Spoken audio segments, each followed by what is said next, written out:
Assalamualaikum warahmatullahi wabarakatuh. Nama saya Yasir Arafat Purba dengan NIM 2303069090 dan di sini saya akan menjelaskan tentang metabolisme lipid. Skema yang menjelaskan proses degradasi lipid. Yang pertama itu lipid yang terabsorpsi dari makanan akan mengalami hidrolisis oleh enzim lipolitik menjadi asam lemak bebas.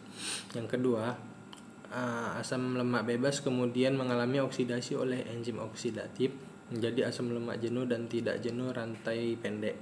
Nah, yang ketiga itu asam lemak rantai pendek mengalami rantai oksidasi untuk membentuk asetil CoA. Yang keempat itu asetil CoA memasuki siklus Krebs atau siklus asam citrat untuk menghasilkan ATP yang merupakan sumber energi utama bagi sel. Skema ini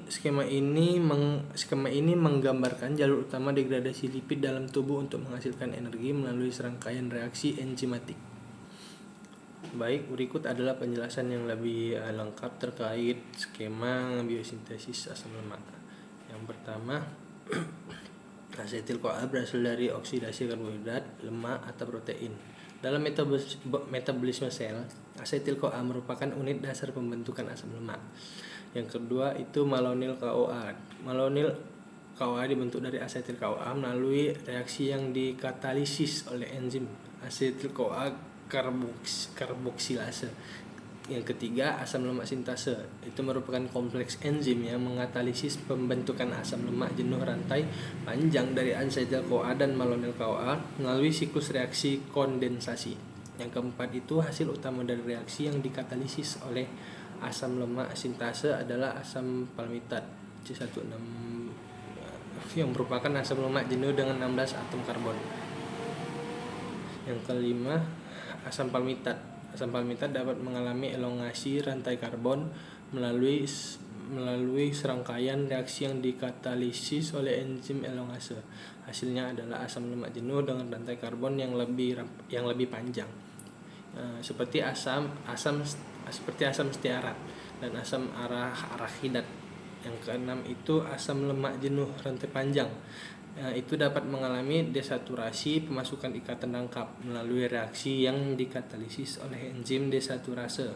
Proses ini menghasilkan asam lemak tidak jenuh seperti asam oleat, asam linoleat dan asam linolenat. Yang ketujuh, selain melalui desaturasi, asam lemak tidak jenuh juga dapat dibentuk melalui proses B-oksidasi terbalik yang terjadi di dalam mitokondria. Proses ini memanfaatkan enzim-enzim yang terlibat dalam B-oksidasi asam lemak, tetapi dengan arah reaksi yang terbalik. Baik, berikut penjelasan yang lebih lengkap terkait skema biosintesis triasil gliserol. Yang pertama, asam lemak jenuh dan tidak jenuh dapat berasal dari diet atau disintesis dalam tubuh melalui jalur biosintesis asam lemak. Asam lemak ini akan digunakan dalam pembentukan triasil gliserol. Yang kedua itu asetil CoA. Asetil CoA merupakan unit dasar yang dibutuhkan untuk membentuk gliserol trifosfat. Lalu gliserol trifosfat. Gliserol trifosfat dibentuk dari gliserol melalui dua reaksi enzimatik. Yang pertama itu gliserol difosforilasi oleh enzim gliserol kinase menjadi gliserol 1-fosfat. Lalu ada gliserol 1-fosfat, kemudian diubah menjadi gliserol 3-trifosfat oleh enzim gliserol trifosfat dehidrogenase. Lalu asam lemak sintase atau kompleks glisifosfat. Kompleks enzim asam lemak sintase mengkatalisis penggabungan dua molekul asam lemak dengan gliserol trifosfat untuk membentuk asam fosfatida. Lalu ada asam fosfatida.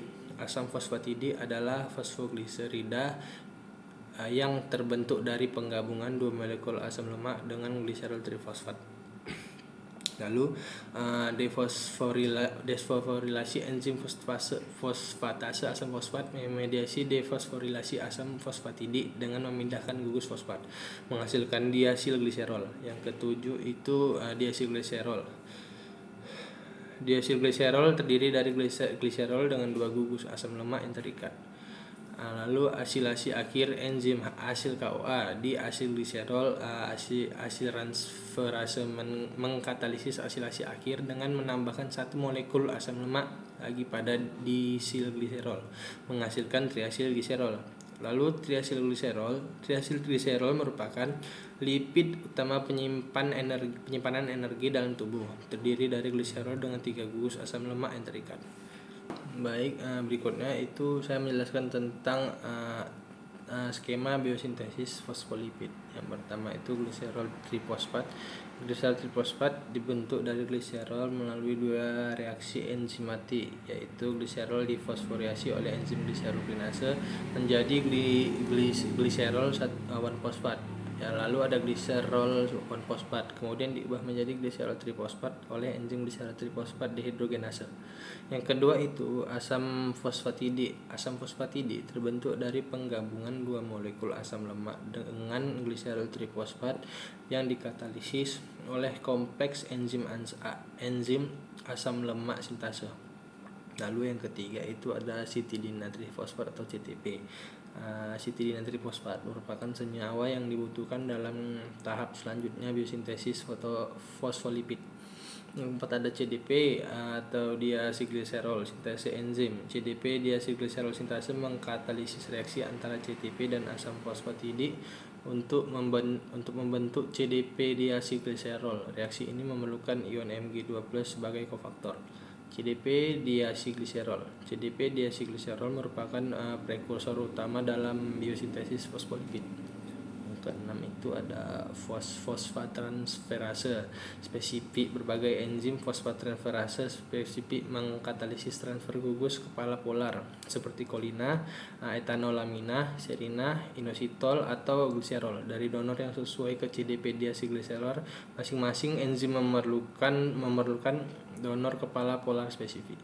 Lalu ketujuh ada fosfolipid. Fosfolipid hasil akhir dari reaksi yang dikatalisis oleh enzim fosfattransferase spesifik adalah berbagai jenis fosfolipid seperti fosfatidilolina atau PC, fosfatidilate atau anolamina, PE fosfat gliserol, PG fosfat inositol, PE fosfat lisina, PS dan lain-lain. Baik, berikutnya saya akan menjelaskan lebih lengkap terkait skema biosintesis. Ya, skema biosintesis kolesterol dan steroid. Yang pertama itu ada asetil CoA. Asetil CoA berasal dari oksidasi glukosa, lemak atau protein dalam metabolisme sel. Yang kedua itu ada HMG-CoA sintase. Enzim HMG-CoA sintase mengkatalisis kondensasi 2 molekul asetil CoA menjadi HMG-CoA. Trihidroksi dan trimetylglutaril CoA. HMG-CoA reduktase. Enzim HMG-CoA reduktase merupakan tahap pengatur utama dalam biosintesis kolesterol. Enzim ini mengkatalisis konversi HMG-CoA menjadi mevalonat. Yang keempat itu mevalonat kinase. Mevalonat diubah melalui 2 tahap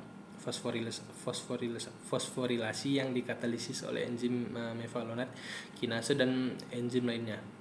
Yang kelima itu IPP dan DMAPP isoprenoid, serangkaian reaksi fosforilasi dan dehidrasi berulang mengubah produk mevalonat kinase menjadi unit isoprenoid IPP atau isopentenyl pirosfosfat dan DMAPP atau dimetilalil pirosfatat.